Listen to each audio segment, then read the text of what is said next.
we've been talking to the public. Let's talk to our fellow cops, right? Our fellow first responders. What advice can you give these young officers? Don't take things personal. We routinely got rocked and bottled in the housing projects. Routinely got, cursed at. They played a song F the Police by NWA like all the time. I never took it personal. For the grace of God, I've done something stupid because you can't let your anger cloud your judgment. I think I had one complaint in 35 years, and the complaint was BS. I never had like a personal complaint where somebody said I cursed. I never took it personal. People have cursed at me. They've thanked me later. I've had fights with people, and I shook their hand after and bought them, Burger King on the way to jail. If there's new people, you can't take things personal. If you do, you're not going to last a long time. You're going to get in trouble.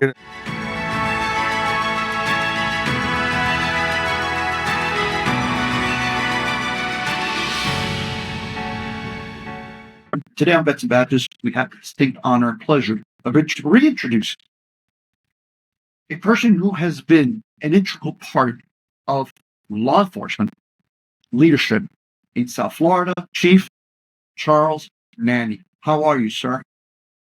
Good, sir. Good afternoon. Charles, you were recently inducted into the Florida Police Hall of Fame. Congratulations. First of all, tell us a little bit about it.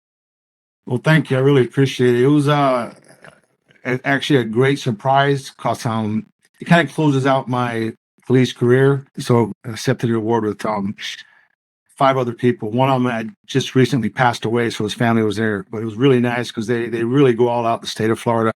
They display your photo with the little snippet of what you've done. It was kind of hard to put 35 years into 200 words, but they kind of do that on a plaque, and it's there in the Capitol. So as people walk by, they see it. So it was really nice ceremony. It was really nice. I got my family to go with me, so that made it special. And as you know, from being a cop, the family gets affected by their family member in law enforcement. They really take a hit, and a lot of times they don't get the acknowledgement that the cop does. Yeah, very well said. I'm glad you're pointing that out because they serve alongside of us, right? And we put them to hell. So, man, I've always told you this offline, but I want to make sure to say it on camera. I hold you in high regards because as a young officer, we worked in the same parts of Miami-Dade. At the time, it was in the late 80s, early 90s, in an area that's called Northside District for used to be Miami-Dade. That's now Miami-Dade Sheriff's Office, right? Miami-Dade Police Department converted to Miami-Dade Sheriff's Office. And it was a Liberty City. And great people that lived there.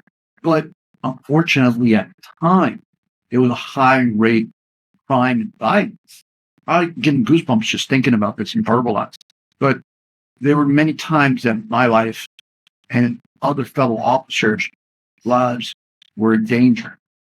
And I knew that whether you were a sergeant, lieutenant, commander, or major in that district, we count on you to have our backs.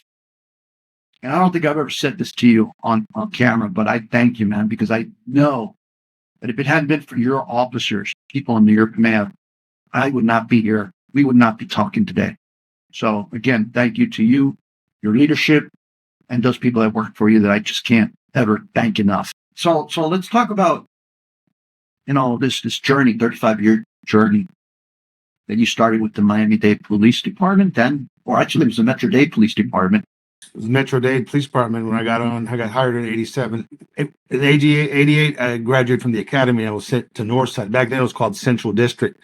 And I remember, back then when you guys were working, school board had an afternoon and midnight shift who actually were best backups and got into the same type of stuff. When we were fighting, you guys were with us fighting. Back then, it was like having an extra squad, having you guys there with us. So we got very close to a lot of guys, the school board officers working hand in hand. This is the worst part. And you said it best.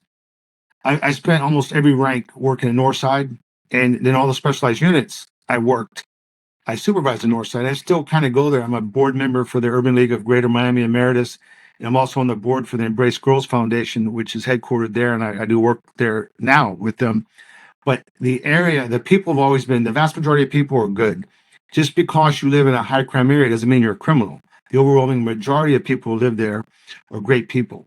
You just have a few career criminals, a lot less now because crime peaked to 91. If you did a bar graph, sorry to go to bar graphs, I used to be a professor at FIU, but you do a bar graph like in a pyramid form, we're back down like from the 70s to now are the same. And then it peaked in 91 after the Gort bill in 95 and Evelyn Gort was killed. That made prisoners do like 85% of their sentencing. So that helped immensely getting crime down because you don't really have a lot of people waiting in the wings to be hardened criminals. So if you lock up, I don't care what city you are, hardened criminals, not some kid smoking a joint. That's you don't do that. Or somebody who may shoplift or something small. They have programs for that to redirect them. I'm talking about your repeat offenders who've lost respect for their fellow person, who do robberies and of course, all your sexual predators. The word, sexual predators should not exist. It should be called inmate. They should not be out. So those things, you go after those people, which Miami-Dade Sheriff's Office, Miami-Dade Police Department has always done that. And with, the new sheriff, I had the privilege of supervising her there in Liberty City back in the 90s. She's a hell of a cop and a hell of a person. So Miami-Dade County is in good hands with her at the top. And then a lot of the people, most of the ones of the command staff, I either supervised them or trained them over the years for the assessment center. So I know them all pretty well. So I could tell you, ladies and gentlemen, Miami-Dade County, you're very well off with the current command staff of the sheriff's office, which is good. Rosie Cordero Stutz. Yeah, yes, sir. It's Rosie's she's an outstanding street cop. The best big brass usually come from being street cops because they don't sweat the little stupid stuff and they understand, what it takes to do policing. Like too many people get caught up on, hey, Robert, when he was in school board, he had, 5 use of forces in 1 month. Well, Robert handled more calls and more violent calls and was the first one there and always got into the stuff. So you can't go by a number. You have to go by what individually did the officer do or didn't do in each situation. Or I have one of my best officers. He just had his 8th police shooting. He's not violent and he's one of the best cops. He's the most nonviolent person you'll meet, but he's always there when the first people to respond to a call, a robbery call, and when you got somebody armed and they're not complying and they point a gun at you, you must take action. And some officers will say, "Oh, I've never had a use of force." Or if an officer, with more than a few years on tells you that they're not going to the hot calls, they're not doing, they're not doing their job. They're either hiding or getting their. Yeah, let's talk about that because you have your slackers, right? And that's a small percentage, and we tend to weed those out. And I guess you pointed out my uses of force because there was one time I had a series of uses of force, and it's not violent. It was just because I was responding to incidents, as you said. But let's talk about policing in the late 80s, early 90s. Give people a perspective of how violent it was in the area that we're talking about, Liberty City, man. 18th Avenue, 15th Avenue, between 2nd Street and Northwest 72nd Street, 71st Street, excuse me.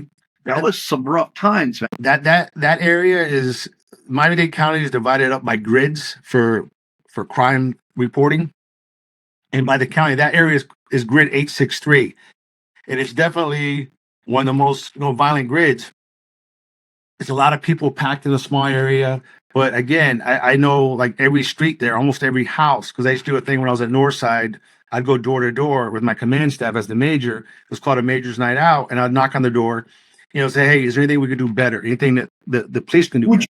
And I can tell you the overwhelming. Excuse me for jumping in. I'm sorry. You started that.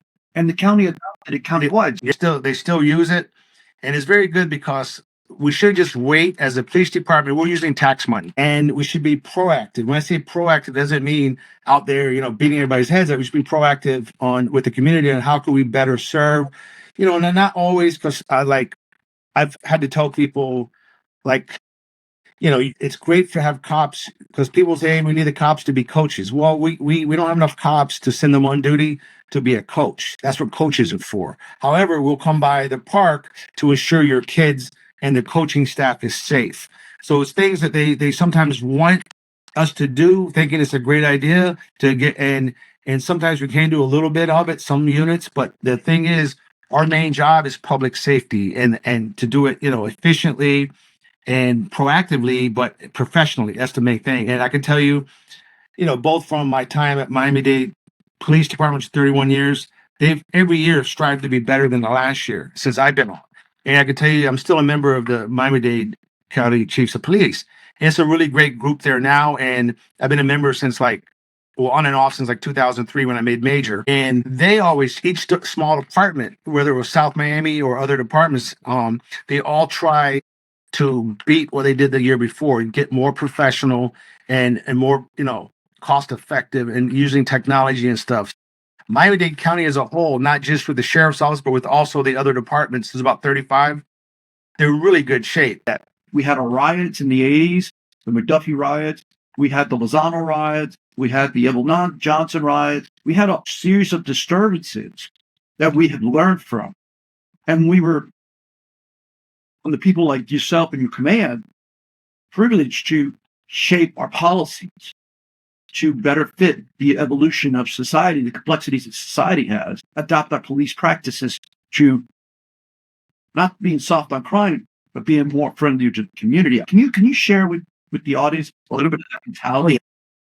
I can tell you, Miami-Dade always wasn't as professional. You mentioned the McDuffie riots. 1980, I was junior high, but 1980, you had a riot because they chased a guy and they beat him and they tried to cover it up. And by messing up the motorcycle, when you do trash reconstruction, you can all see that. And then so they got off somehow on the trial. It started a riot. I know that was one of the catalysts before I came on for Miami-Dade to improve, monitor the officers more. They set up a lot of things where we monitor. We do like Miami-Dade does, and they still do it. They monitor, they have an early warning system they created back in the 80s. And I can tell you every year they reassess or they get better. So Miami-Dade was way ahead of most departments in professionalizing the police department. In the 80s, I think it was Bobby Jones was the director, and then Fred Taylor, who is a personal friend, he's still around. I think he's almost 90. He's like 86, 87. He did a lot from 86 to 96 to really improve the department. So by the time I came on, we were way ahead of most departments nationwide because Miami-Dade's always fluctuated between like the 6th to 8th largest department in the country. And so they still do. They constantly are having training for different things. When things come up, they're proactive to prevent. One of the reasons, like there's the standard operating procedures for Miami-Dade are so large because we have that many employees, like 30. I think it's like 3,200 sworn right now. I'm not sure the exact number. But you're going to have in policing, because the nature of the job, people screw things up, whether intentionally or malicious. It's usually by accident. They'll crash a car or do something they're not intended. So you have to create a policy sometimes to, rectify that issue that led down. A lot of times things happen because, like I'll give you an example. I have my PBA shirt on. In the PBA contract, there's a line that says there's inherent danger in police work, which that's one of the only jobs, I guess. I'm sure there's some jobs that may have that. But in the contract, there's a chance you're going to get hurt. So when you're doing that type of work, a lot of people will ask me, hey, especially like when I was at FIU, how come they didn't just ask the officer, the bad guy to drop his gun? I go, well, that's factored in. They're screaming at him, drop the gun, drop the gun.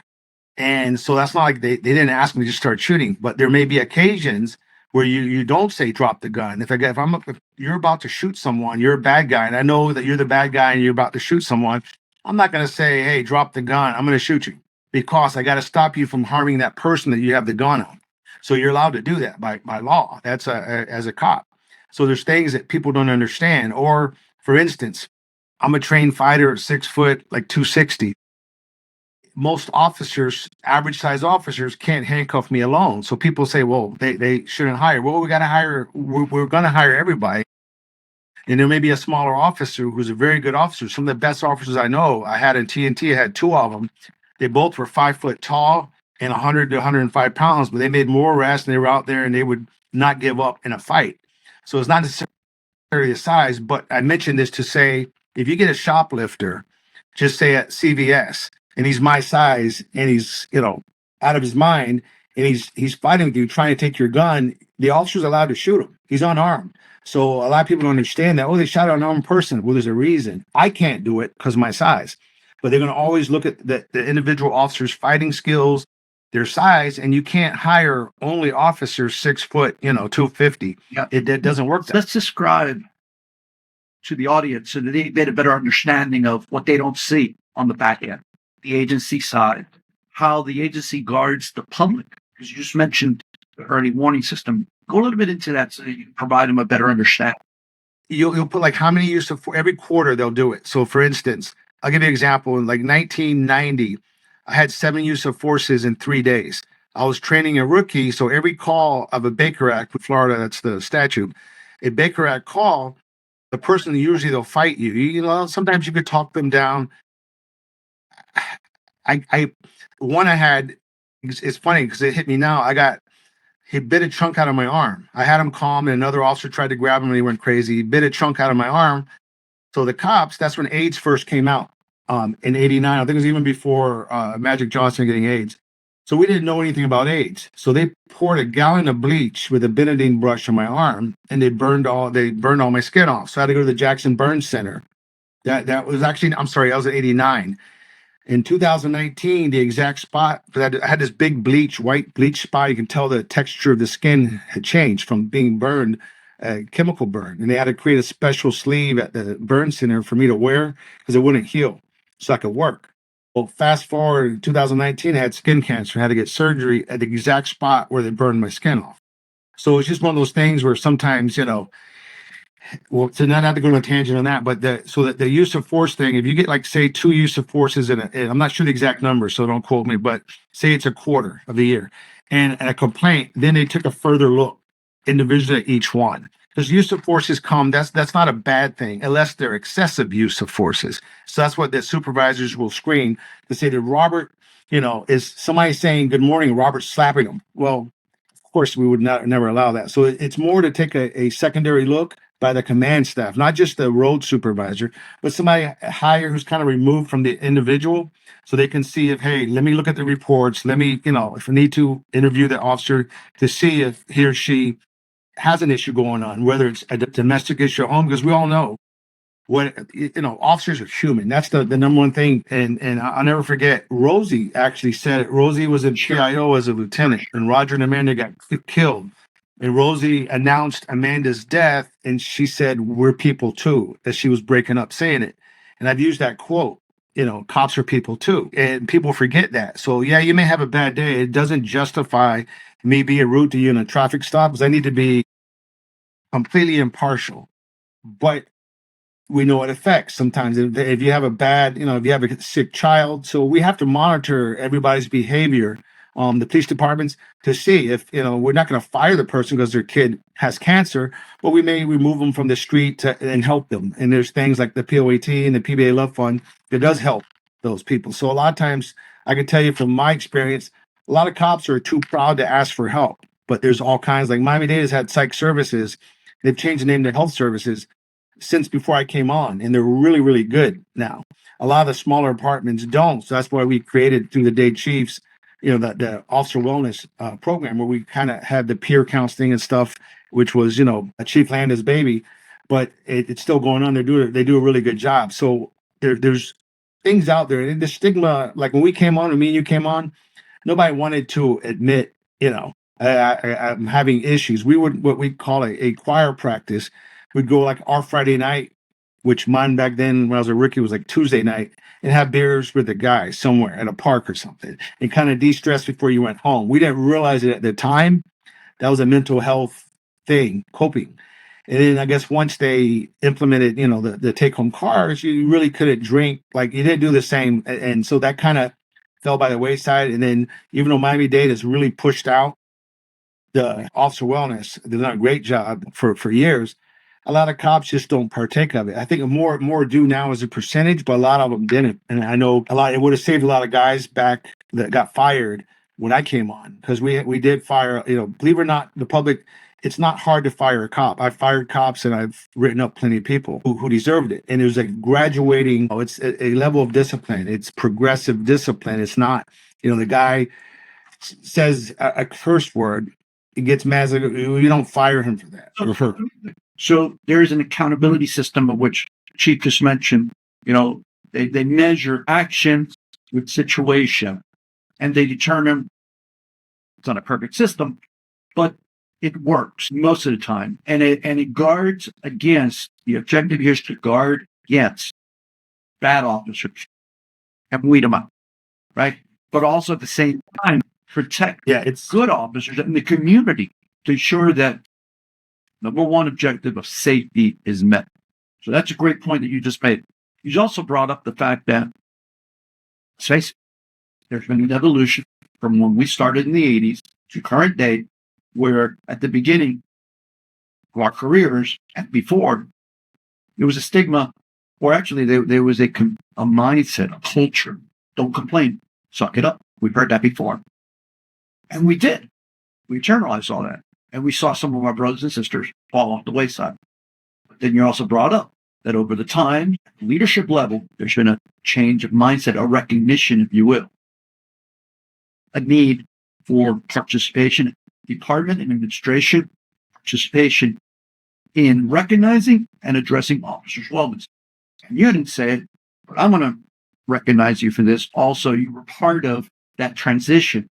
We're big in implementing the state chief's involvement in the wellness program through former Chief Renee Lambda, who was the chief. Last position he had, police work, was chief of South Miami Police Department, where you served as assistant chief. So I just wanted to bring a full summary to that. Please continue. And another thing, like in that same topic, female officers have always had it worse because they're in a male-dominated profession. Like my little sister retired this January, 31 years, and she's mostly in robbery and RID her whole career. Never wanted to go up the ranks, and I'm better looking, but she's smarter. She would have gone higher than I did. And I said that at the actual Hall of Fame, where she's a better cop than I was. So it's kind of ironic that I'm in the Hall of Fame and she isn't. But about 99, she was pregnant with my niece, and she was working RID with our mutual buddy Greenwell, who's a sergeant. And she gets into a fight. Now she's 6 months pregnant. And the policy is if you get a doctor's note that you can work, you can work. So she's very hard-headed, but I think it's more that she to maintain that toughness. And again, it is harder on female officers to maintain your toughness because they're coming, from just a different, usually smaller. She didn't want to get off the road, and she gets into a fight with a really nasty person who I've arrested down in the south end of the county. And he hit her, punched her, and she could have lost the baby. So yeah, you're right, man. They have their responsibilities at home, right? And then they have their responsibility to have work. No, it's just the fact that society is tougher on mothers, whether they're cops or not.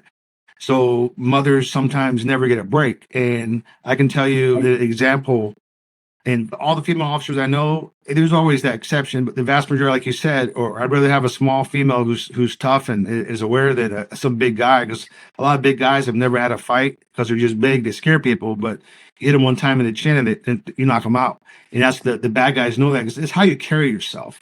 It's like a lot of times you'll see the cop and somebody goes, they should be more friendly. No, they're carrying themselves that way because of the nature of the job. They can't just be they should be professional, but they're not going to be screwing around, high-fiving you because they don't know you. And we can't judge a book by the cover. Like on a traffic stop, I'll give you an example.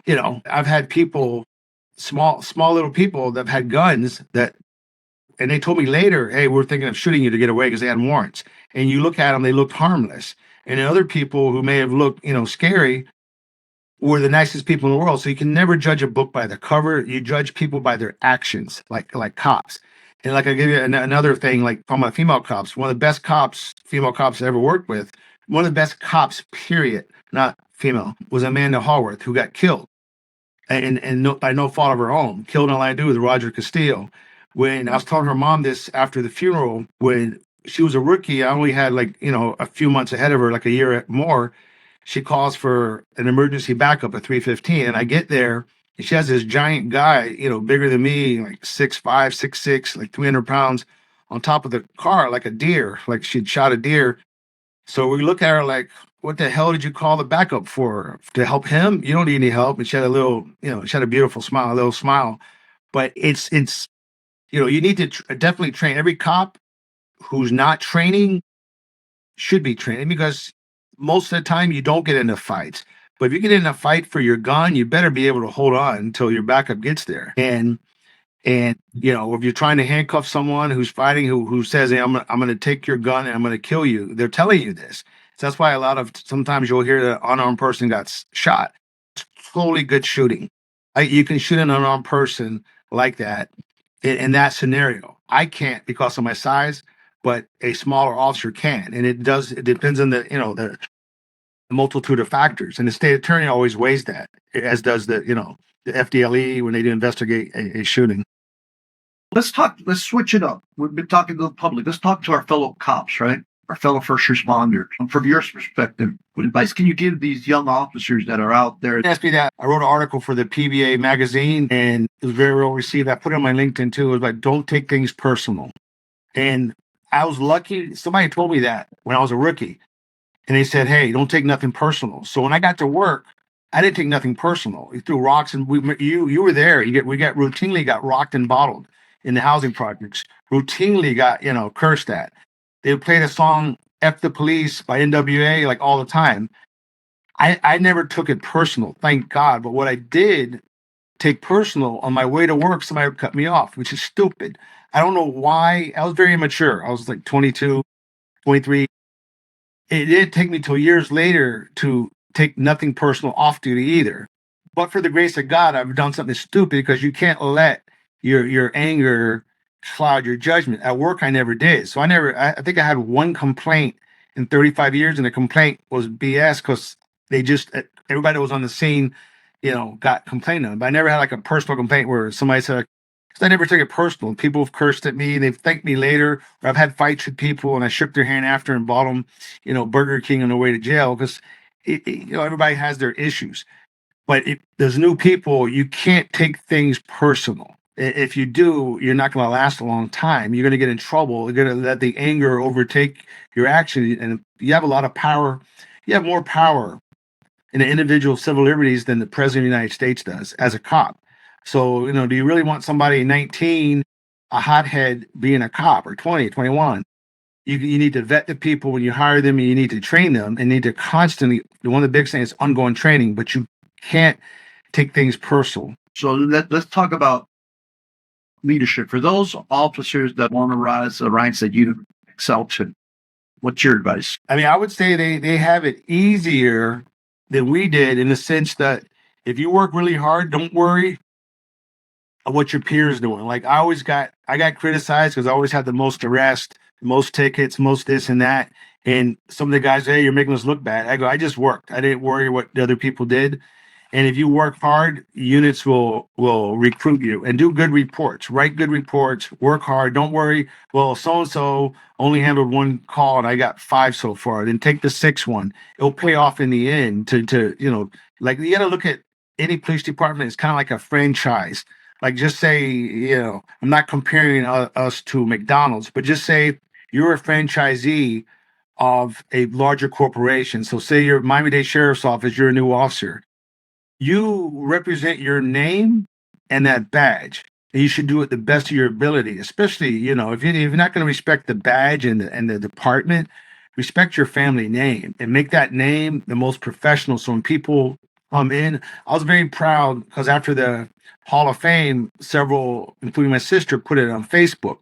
So people were sending me comments, copies, screenshots of comments from people responding. And so I guess an officer from Northside wrote on one of them, Nanney's name is still known, in Liberty City. I asked when Nanney was here, one of the people in the housing projects asked, when he was here, he was a really good major.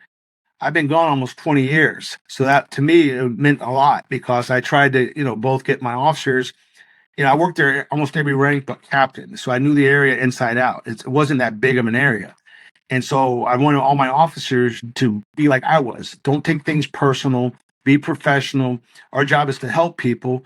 On occasion, and not every day, you got to arrest bad people, which is good, because you should be a guardian, a protector of the people in your area, and always look to how to improve. Because I would think of things back, like when I was an officer, I always thought, because they didn't have CompStat, we didn't have a way to like show crime trends, so they would just put out bolos. But the better detectives would come to roll calls and would do stuff. So I always tried to, my whole career, no matter what rank, improve things. I got to do a lot of, things to be more efficient. Like, for instance, we would do narcotic reverse stings. We'd initially arrest all the sellers. But what we know from statistics and from intel, like almost every one of your people who sells drugs, they have a robbery past. They're diversified in making their money. So if you target them, so it's very hard for me to find, Joe Blow who's going to do a robbery and he's in grid 863 or whatever grid. But I know that he sells drugs on this corner at this time. I can arrest him for a different felony. So I'm getting him off the street. And if it's in 1,000 feet of a school, he does a 3-year minimum, which is a good thing because you do not want that person who does robberies and selling drugs and has a gun around kids walking home from school. So a lot of people say, oh, no, but that's a good way to do it. So you work smarter to get the worst criminals off the street. And you do that by trying to improve everything you do. So these young people don't take things personal and try to make yourself, be the best. And as a supervisor up and coming, you got to take care of your people. We have been speaking with retired Police Chief Charles Nanney, worked for the Miami-Dade Police Department, started out in Metro-Dade, Miami-Dade Police Department. Today, it's the Sheriff's Office, Miami-Dade Sheriff's Office. From the Sheriff's Office or the Miami-Dade Police Department, he went on to work at South Miami Police Department as their Assistant Chief. He is an integral part of the leadership team at Miami-Dade PDA, also Miami-Dade Chiefs Association of Police Chiefs, and our overall national police community. To the Millers, Mike Miller, thank you, the community news team, our producer, Alejandro Sukas, behind the scenes, producing our show today. We thank you and you, the audience. Look forward to speaking with you next time. You can catch us on all podcast platforms, at least major ones, Spotify, Apple, iHeart, Amazon, YouTube, or that's inbadges.com channel or website, as well as the Miami's community. Look forward to speaking with you next time. Thank you.